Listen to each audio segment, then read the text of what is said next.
Hello Exiles, this is Ryan from Behind Eyes Gaming and welcome to a new Path of Exile video. In this video I'll be covering the full guide to my Arc Miner Inquisitor, which is fully capable of clearing all the content in the game and can run any map except for no regen. The build features high effective health pool, high regen, high damage, and immunity to both elemental ailments and stun in its final form. I'll be leaving the Path of Building link in the description below if you'd like to check that out. This build is very cheap to start off with and it requires very little gear. You can feel free to start off as Mind Over Matter in the beginning, and you'll likely only be running Clarity and summon Skitterbots to reserve your mana for quite some time outside of the mines themselves. With a mana potion, you should be fine as far as keeping your mana topped off. This should give you a considerable life pool up until you make the switch to Energy Shield later on. The playstyle of the build is very stop and go. You'll frequently have to stop momentarily to throw mines, and you'll be consistently triggering the Consecrated Ground effect from Sanctuary. Along with Pious Path, it allows the effects of Consecrated Ground to last for 4 seconds even if you're no longer stationary or on the ground itself. That gives you 4 seconds of leeway to reposition and still benefit from the massive regeneration and immunity to elemental ailments. Generally speaking, I think it would be more difficult not to have the Consecrated Ground buffs on than it would be to keep them on at all times, so you should be good to go with that.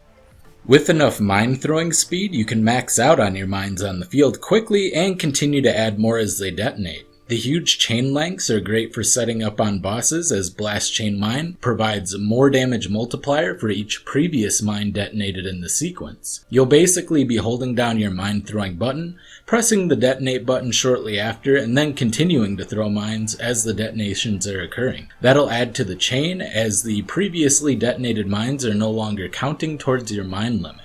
The big bonus from being an Inquisitor is that we'll be ignoring the newly buffed elemental resistances of our enemies.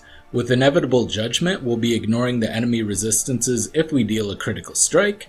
Currently, with all of my power charges up and a diamond flask, I'm able to reach 93.25% crit chance, which makes for extremely consistent and bursty damage. For leveling, Arc is available from level 12, and you're able to level using Self-Cast Arc right away. You can link it up with Added Lightning and Arcane Surge in the beginning, and later replace one of them with Controlled Destruction. You can level with this setup until you reach the end of Act 3 and are able to complete the Library Quest. With at least a 4-link and the Library Quest completed, you can switch to Mines. Your 4-link setup will now be Arc, Blast Chain Mine, Swift Assembly and Charged Mine, or Trap and Mine damage. I personally prefer charged mines due to the additional trap throwing speed per frenzy charge provided, along with the ability to generate power and frenzy charges.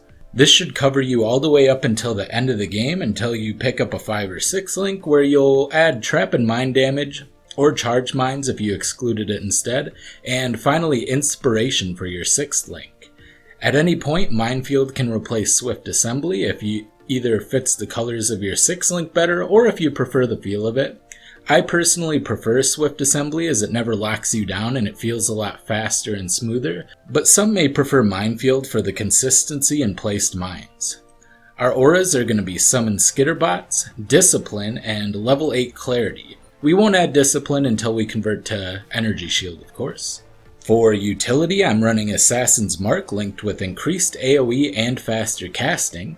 I'm also running a Flame Dash setup with a level 7 Arcane Surge and faster casting for some mana regen and some additional spell damage. However, you can also run a Shield Charge and Fortify setup if you'd prefer, with of course faster attacks. My cast on damage taken setup is a level 14 with a level 18 Steel Skin and a level 16 Stone Golem, and increased duration. This will give us additional regen from the Stone Golem, which stacks up with a lot of our regen nicely. And Steel Skin's probably one of the best things to mitigate damage overall for a cast when damage taken setup. Next, I'm going to cover the skill tree. You'll likely be respeccing to Energy Shield at some point for late game survivability, but while leveling, you want to make sure you get plenty of life. You want to head straight from the Templar section all the way to the Witch section of the tree, grabbing all of the life you can get along the way. And now shortly after completing the library quest, you'll want to head over to the Shadow area and grab all the important mine nodes such as the Volatile Mine Circle and Clever Construction. Using mines is going to feel really bad, especially against AoE enemies until you do have clever construction, so it might be wise to grab that first. From there you can move on over to buying some power charges and spell crit, completing your tree for leveling and early mapping. For the Ascendency, you'll be going Inquisitor and picking up Righteous Providence and Inevitable Judgment first, then Sanctuary, and finally Pious Path. Once you have Pious Path, you may want to make the transition to full energy shield build, preferably Chaos Inoculation at first, but you could also go low life for Pain Attunement if you do have Chevron's Wrapping or the Ivory Tower and a good setup for that. You can then simply respec out of any life nodes and replace them with energy shield nodes so that your tree resembles the one I've shown. You'll also want to make sure you grab Zealot's Oath, as it'll give you a very large amount of ES regen with the Consecrated Ground and all of the other regen we've been stacking. For the Pantheon, we're using the Soul of Tukohama with Tossin Warmaker captured, as we'll be standing still pretty often throwing mines to DPS and taking advantage of our Consecrated Ground, so getting the additional damage reduction and regen is going to be very nice. I'm also using Soul of Lunaris for additional defensive utility. Getting all of the souls associated with it should also be a priority. For gearing, our number one priority is going to be the wand. You'll want one with +1 level to all lightning gem levels until you get a level 21 arc. This will allow for an extra chain if you have a level 20 gem, which will increase both the clear speed and the single target damage. If need be, once successfully corrupting or buying a level 21 arc, you can focus on upgrading to a wand with better stats. Spell crit, crit multi, flat added damage to spells, spell damage, and lightning damage are all high priority stats. Get as many of these stats at as high a value as you can afford or find. For life gear, before you transition to energy shield, simply having a high life rolls and max resists are enough. Of course, making sure to hit 115 total resists for your elemental resistance to make sure that you can run LE weakness maps if you can do that. Other than the wand, the gear at this stage isn't that important as long as you can survive in the maps. When transitioning to energy shield, you'll want to have an Eye of Chayula, which is relatively cheap. I personally use strictly rare gear for this build so far, making sure that you get a helmet and shield with over 300 ES is definitely the way to go. The body armor you'll generally want at least 500, but the more the better.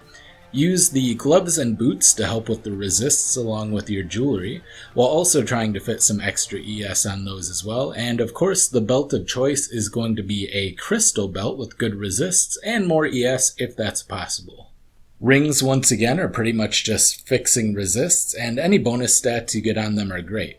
For red maps, you're going to want at least 7k ES, but you can get away with doing lower tier maps with a lower number until you can reach the levels you'll need. Once I'm 100% finished with this version of the build, I should have somewhere between 8k and 8.5k ES. Uniques like Chevron's Wrapping and the great new unique, the Ivory Tower, will allow you to get Pain Attunement, which will drastically increase your DPS, so you can plan for those once you get them and 6-link them.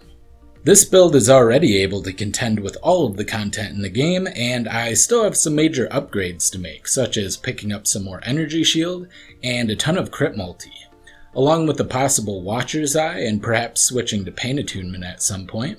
It's perhaps one of the best, if not hands down the best League starter I've ever done. I hope you enjoyed this build guide. If you would like to help the channel so that I can continue to put out content like this regularly, please consider checking out my Patreon or becoming a channel member by hitting the join button below. This has been Ryan from Behind Eyes Gaming, and I will see you next time. Bye!